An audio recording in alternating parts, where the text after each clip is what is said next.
It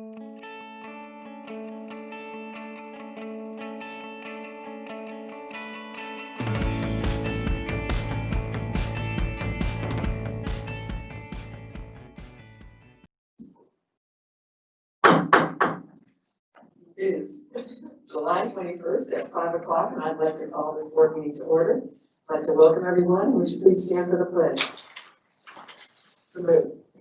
I pledge allegiance to the flag of the United States of America and to the republic for which it stands, one nation, under God, indivisible, with liberty and justice for all. You have before you a recommended agenda. Are there any changes or additions to the agenda? No recommended changes. Hearing no changes, do we have a motion to approve? Second. We have a motion from Tom and a second from Kristen. All in favor? Unanimous.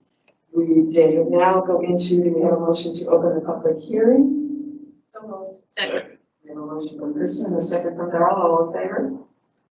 The motion passes. Our Director of Finance, Barry Hamill, will now give us a presentation on the budget. Thank you. Thank you. I'm sorry? I said thank you. Oh, thank you. So tonight we're going to review the final budget presentation based on some changes we made since the last presentation.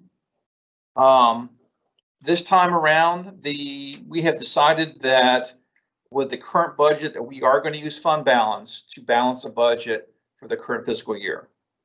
With that being said, the projected fund balance expenditure at the end of 21 will be about 10.6%. 10.6%. That's the biggest change on this first page. And if you look at the general fund overview going from left to right, you'll see the budget for 21 at the top with revenue, expenditures in the middle, and the breakdown of fund balance to any fund balance versus the 20 budget. As you can see, we're dropping our revenue projections by about $11 million. There's an increase of about 11.8 in local and a drop of 23 million, which is mostly austerity funds from the state. So we're seeing a negative decrease of about 2.31%. On the expenditure side, we're going from $479 million to $494.4 million. And that is the budget for 21, which does not include any step increase or any percentages or COLA or anything like that from the state. Most of that increase of $15 million is at the school level. So that's an increase of 3.16%. If you compare the revenue to the expenditures, we're looking at expenditures greater than revenue of $22.7 million. We are planning to use fund balance. The fund balance at the beginning of this year was 64.8. We're projecting right at the time that we put the presentation together, we were projecting $10.5 million in revenue over expenditures. Tonight, when I present the financial statements, that number's gone up a little bit. So we had an estimated fund balance at the time, the presentation being put together of 75.3 minus the 22. We were looking at fund balance at the end of 6/30/21 of $52.6 million. And that's where we got the 10.64%. As you can see, we have broke it down by the different function levels between 20 and 21, operating versus salary. And you can compare that to the 20. As you can see the percentage changes off to the right for each category. And you can see that the 3% increase in total. And for 21 fiscal year, the salary benefits are going to be 89.44 and operating 10.56 versus the previous year. This is just a pie chart that kind of give you a visual feel of how the budget's broken down. Course instructional is going to be about almost $60 million. It's going to make up almost about 75% of your budget. When we look at operations versus salary benefits, there again is a breakdown visually for you to look at, the 10.22 versus the 89.78. So the changes to the budget, salary benefit wise, we did have growth this year like we have every year going past. The growth is a little bit smaller than it was in previous years. We are predicting 166 positions that we're going to have this year. We're adding.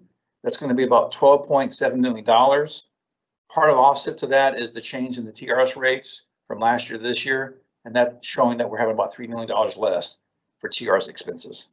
But that still is a net increase of $9.5 million just for growth alone.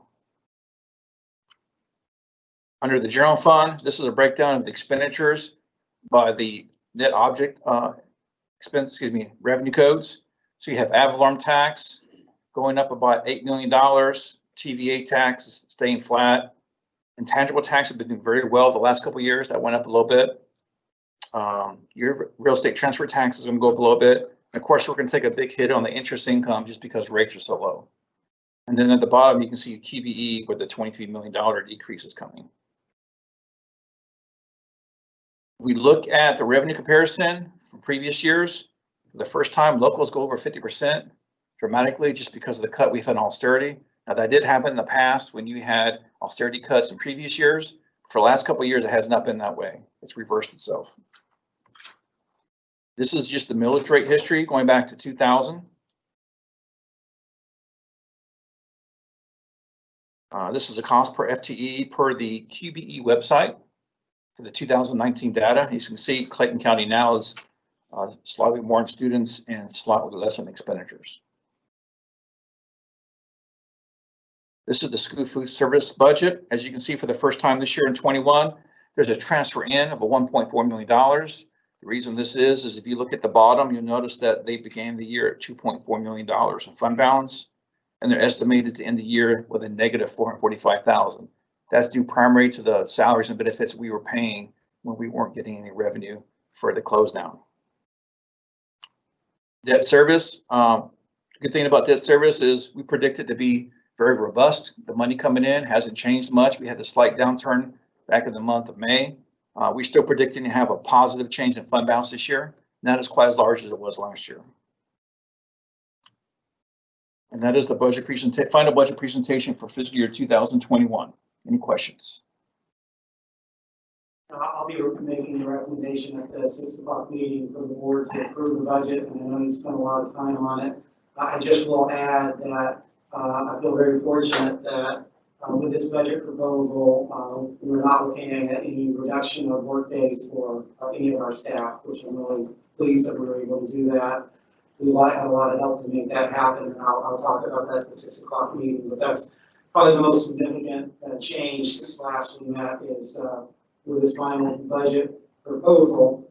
If you adopt it as is, none of our employees will lose any days of work this school year. Any other comments or questions? If not, do we have anyone from the public that would like to speak? If no one at this time, we'll wait a few more minutes.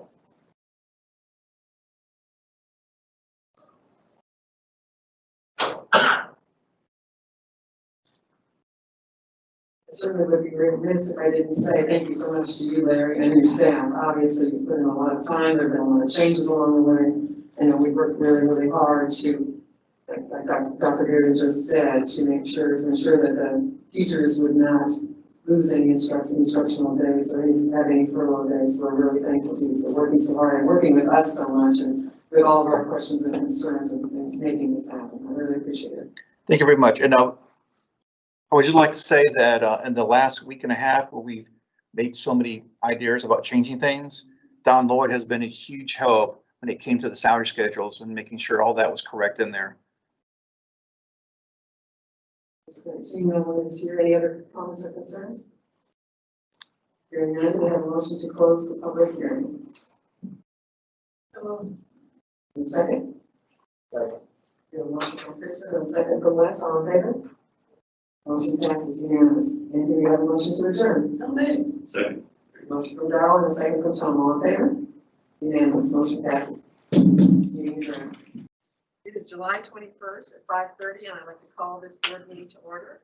I'd like to welcome everyone, and would you please stand for the pledge? Salute.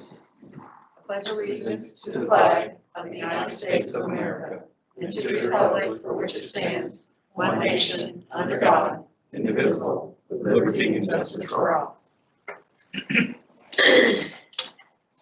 You you have before you a recommended agenda, are there any changes or additions to the agenda? No recommended changes. Hearing no changes, do we have a motion to approve? So moved. Second. We have a motion from Tom and a second from Kristen, all in favor? Unanimous, motion passes. This time, do we have a motion to open the public hearing for the millage rate? So moved. Second. We have a motion from Tom and a second from Darla, all in favor? Unanimous, public hearing is open with our Director of Finance, Larry Campbell. Good evening. Tonight, we're going to talk about the millage rate for 2021. So there's two millage rates we'll talk about. We'll talk about the M&O millage rate and debt service. Currently, the millage rate for M&O is 17.3 and the debt service is 2.418. One of the discussions we have to have is a rollback. Rollback basically is what would the rate be if we left the millage rate even with the reassessment not affecting how you increase the millage rate. So the rollback for the M&O would be 16.995 and the millage rate for debt service would be 2.36. At this time, we are recommending that the board approve the 17.3 and the 2.418 later tonight at the regular board meeting. As you can see in the last several years, going from 2015 through 2020, you can see how much the tax digest has increased. Just as an example, in 2015, real and personal property was 10.4 billion, and today it's 15.6. And at the bottom, you can see the increases year by year. This current year, we only see an increase of about 4.42%. And if you look at the PT 32-1, which is the form put together by the Tax Commissioner's Office, you can see the reason they got the 17.3 to 16.995 is in the middle column where it says reassessment of existing real property. That increase would have been about $231,386,000 for the current year.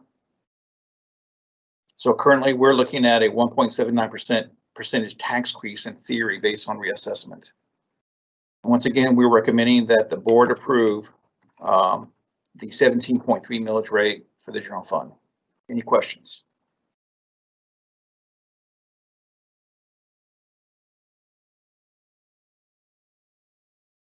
Questions or concerns? Is there anyone from the public that would like to speak for or against the millage rate?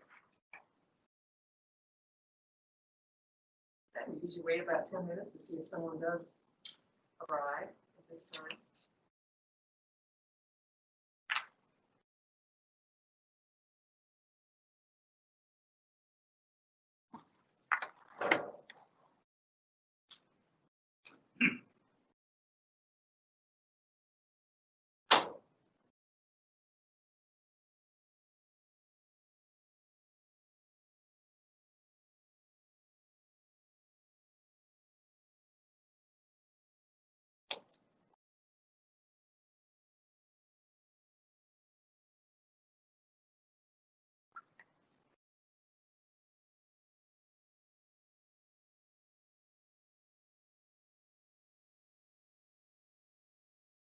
Larry, this being your first year, you probably don't know this, but when we have the delay, the CFO is supposed to sing a song while we're waiting that last few minutes. It's an annual tradition here, so Right. whatever you got. I would do a pay-per-view that pay me not to sing it. We might make more money that way. Okay, we'll let you know.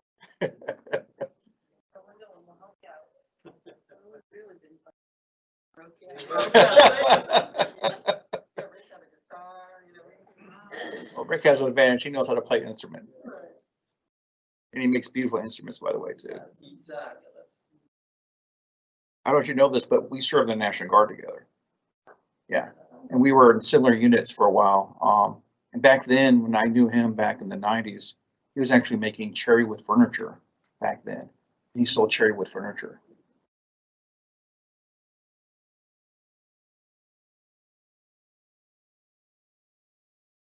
Nice article on in the newspaper one time on his guitars.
We're actually in the meeting about public hearing for the millage rate. Are any of you that just entered here to say anything about the millage or con?